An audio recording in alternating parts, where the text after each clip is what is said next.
Hey everyone, how was your day? What's the weather like in your city? Before we dive into today's story, I just wanted to say a huge thank you to all of you who have subscribed to my channel.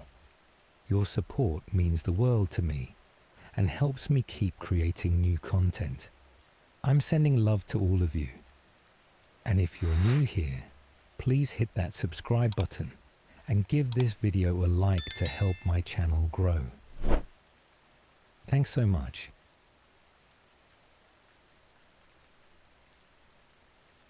My name is Sam Carter.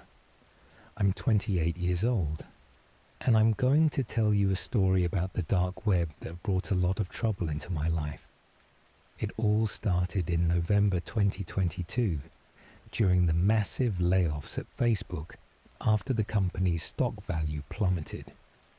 Among the many people who lost their jobs, I was one of them. Honestly, they dumped us like we meant nothing, as if we hadn't contributed to a company raking in billions every year. Cold and heartless, they handed us 2 or 3 months' worth of severance and left us out on the street like stray dogs. But let me not dwell on that. This story is about the dark web. Faced with bills and rent piling up, I immediately started looking for a new job. I scoured job boards, but nothing caught my eye. I've always loved video editing, gaming, and everything tied to the gaming industry, so I focused my search on jobs in those fields. Day 1, nothing. Day 2, still nothing. By day 3, I expanded my search and started calling friends, hoping someone might know of a company hiring for something in my wheelhouse. No luck. But then, my friend Ethan said something that stuck with me. Why not try the dark web? Ethan suggested. Log in through Tor. You can find a ton of job listings there, even some related to gaming. You might get lucky. Tor, the dark web, or the deep web, as some call it. I wasn't too familiar with it, but maybe it was worth a look. Who knows? I might actually find something. Sure, the dark web has a nasty reputation, but it probably isn't as bad as people make it out to be. With a bit of caution and the right protective measures, Tor is just another browser. I brewed myself a strong black coffee to keep me awake, and, around 10 p.m., logged into Tor through a VPN. I started searching for job ads, and within 10 minutes, I found a few interesting ones, but one in particular caught my attention. Venator Corporation is seeking individuals to test a game in real-world conditions. 1 day of testing pays $5,000. Fieldwork required. Apply at the following address. I thought to myself, this could be good. Besides going to the gym and working on my muscles, I've always loved playing video games, especially testing new ones. In 1 day, I could make enough to pay the rent and still have money left for utilities and food. I decided to dig a little deeper into this company. Oddly enough, I couldn't find anything, good or bad, about them. It was like they didn't even exist. However, after checking their registration on Dun and Bradstreet, I saw they were listed as a credible company registered in the Virgin Islands 3 years ago. Not exactly transparent, but $5,000 for 1 day of testing was hard to pass up. I decided to give it a shot. The next morning, I went to the address listed in the ad. The building was impressive, to say the least. Inside, I was greeted by a receptionist at the front desk. "Good morning. My name is Sarah. How can I help you?" she asked. "I'm here about the ad. I'd like to test the game," I replied quickly. Her face lit up with a wide smile. $5,000 for 1 day of testing is a great offer. You're not the only one who came for an interview, she said. I'll take you to the director now. The director's office was on the 14th floor, a sleek space with floor-to-ceiling windows offering a stunning view of the city. The director himself couldn't have been more than 30, a young guy in an expensive suit. He quickly explained the details. You'll sign a contract with us. We need people to act as characters from our game in real-world conditions so we can make the game as realistic as possible before launch. You'll spend the entire day in the forest, following instructions from our technician. After successfully completing the test, you'll be paid $5,000, he said. I thought, why not? A bit of running around in the woods for that kind of money seemed like a fair deal, and I was curious to see how it all worked, given my love for gaming. The receptionist gave me instructions for the test site and handed me a uniform. Why do I need a uniform? I asked, a bit surprised. The game you're testing involves soldiers, so all participants will wear uniforms to make it look as realistic as possible, she explained. Fair enough. Better to not ruin my own clothes, I replied with a smile. Excited about the opportunity, I went to bed early, eager for the next day. At 5 a.m., my alarm went off. This was it. Time to earn that $5,000. When I arrived at the test site, I was greeted by the technician and organizer of the event, a man who introduced himself as Peter. He was wearing a uniform that looked completely different from mine. Don't we all get the same uniforms? I asked. No, Peter answered. Each team has different uniforms. Then he continued, your task is to take this knife, which is used in theatre and coated with a special paint that will leave a mark on any uniform it touches. Along with that, you have a water bottle and a packed lunch in your backpack. You'll head into the forest and avoid anyone wearing a uniform different from yours. If you see someone with a different uniform, hide or attack them with the knife. This game is about survival and we'll be testing real-world conditions, Peter explained.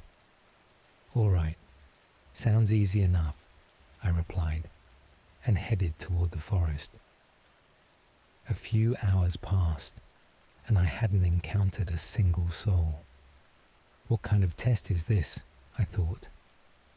Where are the other participants? Could the test have been cancelled? I debated heading back to the valley to see what was going on. But after trekking quite a distance, I decided to rest under a thick tree that offered perfect shade. I sat down, took a few gulps of water from the bottle, and hung my backpack on a nearby branch. Just as I settled, I heard the sound of twigs snapping. It was like someone was approaching. Peering through the bushes, I saw a man in a completely different uniform from mine, sneaking around with a crossbow in hand. Peter had said to hide if I saw someone in a different uniform, so I froze, hoping the stranger wouldn't notice me. Suddenly, a crack came from the branch holding my backpack. It wasn't strong enough to support the weight, and it fell to the ground. The stranger flinched and looked in my direction. Damn, I thought. I'm busted. He'll find me, and my test will be over before it even starts. Sure enough, following the sound of the fall, the man in the green uniform began moving toward the tree I was hiding behind. My knife was still in the backpack, leaving me defenseless. Might as well end this nonsense now, I thought. I'll just step out and announce myself. I stepped out from behind the wide tree trunk and shouted, "Hey, isn't carrying that crossbow around all day exhausting?" Instead of answering, the man raised the crossbow and, to my horror, fired an arrow in my direction. It whizzed past my ear and embedded itself in the tree with alarming force. Shit, I thought. If that had hit me, it would have gone straight through my skull. This guy isn't joking. He's trying to kill me. The archer reached for another arrow in his quiver. "Oh, hell no," I thought, charging at him. "Are you insane?" I yelled. "Is this how you test a game?" I grabbed his arm as he was about to load the next arrow. "What game?" The man finally spoke, struggling to reload his crossbow. Still grappling for the arrow and confused by his question, I shouted, "The game! The test for the new survival game. You're not seriously trying to kill me, are you?" The man let out a bitter laugh. "You're an idiot," he said. "Do you really think someone would pay you $5,000 for a day of testing? You're the prey. A group of hunters paid far more than you can imagine to hunt you for the day." The arrow snapped as we wrestled for it. Shocked by his words, I hesitated, giving him a chance to lunge at me with the broken end of the arrow. I felt a sharp pain in my forearm as the tip pierced my skin. He's really trying to kill me, I thought. If I don't act now, he'll succeed. Fueled by rage and desperation, I drove the broken arrow in my hand into his collarbone with all my strength. He collapsed instantly. "Who are you?" I demanded angrily. "Why are you doing this?" Sweat poured down his face as he grimaced in pain. "Boredom," he spat through gritted teeth. "When you have too much money and too much time, you do things like this. I may not have gotten you, but the other two will. If you survive until nightfall, the hunt ends, and you'll get your $5,000, he said with a mocking grin despite the pain. I couldn't believe how stupid I'd been. I'd sold my life for $5,000, a pitiful price. I'm a terrible negotiator, I thought bitterly. Grabbing my backpack, I bolted away from the horrifying scene. What now? I thought frantically. He mentioned 2 others. Where can I hide until nightfall? The forest was vast, but not vast enough to guarantee safety. How could I let myself be tricked like this? I've walked right into a death trap, chasing easy money. As I ran aimlessly, searching for a hiding spot, I spotted another man in a green uniform on a clearing ahead. He was holding an axe and scanning the forest. There he is, the second hunter, I thought. That's why they gave me a black uniform, to make me stand out from the hunters. Prey has to look different from the predators. I froze. Running would make noise and draw his attention. His axe was terrifying, and I didn't want to get anywhere near it. I need to disable him, I thought. My knife was in my backpack, but Peter had said it wasn't sharp enough to cause harm. Not that I wanted to kill anyone, even if it were real. Frantically, I searched for a plan. I spotted a large rock nearby. An idea struck me. Grabbing the water bottle from my backpack, I drank a few gulps to stay hydrated and then threw the bottle into a bush about 10 meters away. Just as I hoped, the man heard the sound and moved toward the bush, hacking at the branches with his axe, thinking I was hiding there. Seizing the moment, I sprinted behind him and smashed the rock against his head. A man collapsed like a leaf, falling to the ground unconscious. I grabbed his axe, took off his boots so he couldn't follow me barefoot, and removed his belt from his uniform. I tied him to a nearby thin tree with it. I stuffed his boots into my backpack, took the axe, and sprinted through the woods. This would definitely buy me some time, but there's still the third hunter to deal with. What's he using to track me? Lost in thought, I came across something that looked like it could serve as a hideout. An old, wide trunk that had started to rot, with a hole on one side. It was big enough for a person to fit inside. Maybe I could wait here until nightfall when the hunt ends, I thought. I tried to crawl inside and managed on the first try. The only problem was that damn spiderweb caught in my hair, but that's the least of my worries today. I have no idea how much time passed. An hour, maybe 2. I tried not to move too much inside the trunk, hoping that if the third hunter was nearby, he wouldn't hear me. The sun had already sunk behind the hill, and there wasn't much time left before dusk, when the game would end. I just need to get through this, I thought. I'm never setting foot in the woods again. I won't even look at pictures of it. That's when I heard the rustling of leaves under someone's steps, getting closer. I froze. It had to be the third hunter. I gripped the axe tightly in my hand. Should I step out or stay hidden, hoping he won't see me? If I stay in the trunk and he finds me, I won't stand a chance against him. Who knows what kind of sharp weapons that lunatic has? I decided to stay put, hoping he'd just pass by.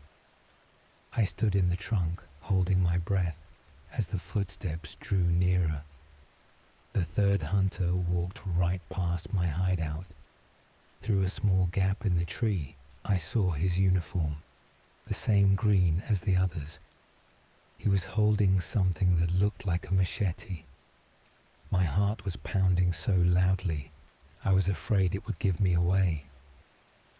The hunter stopped for a moment, as if listening. He looked around, even in the direction of my trunk, but didn't notice me in the growing shadows. After standing still for a few minutes, he moved on, stepping on dry leaves that crackled under his boots. I waited for another 15 minutes after his footsteps completely faded. The sky had darkened enough. The first nightfall had finally arrived. The game rules said I was safe now, but I wasn't taking any chances. I crawled out of the trunk as silently as a snake. I headed in the direction I thought would lead to the valley, gripping the stolen axe tightly. After an hour of walking, I spotted car headlights in the distance. I tossed the axe into a nearby bush. The headlights had never looked so beautiful. I stepped onto the road and started waving like crazy. The first car zoomed past, but the second one, a beat-up blue Ford, stopped. "Are you okay, son?" asked the older man driving, looking at me with concern. I must have looked terrible, dirty, sweaty, with a torn uniform. "I need to get to the police right now," I said, jumping into the car. "They tried to kill me." The police were skeptical at first, but when they found the first hunter with a broken collarbone still in the woods, and the second one tied to a tree without boots, their attitude changed. Unfortunately, the third hunter and the organizers of the game were already gone by the time the police arrived. The secretary, the director, Peter. Everyone had vanished as if they had never existed. Later, I learned that the company name Venator means hunter in Latin. What an irony. If I'd known that at the start, maybe I wouldn't have gotten myself into this mess. For days after, I couldn't sleep normally. Every noise woke me, and every shadow seemed threatening. The trauma followed me like a loyal dog, but life had to go on. After about 10 days of intense job hunting, one morning I saw a job ad on LinkedIn that froze my blood. A foreign company is looking for people to test their new game. Good pay. I quickly closed the browser. I'm skipping this job, I thought with a smile on my face. I'm not selling my life for pennies anymore.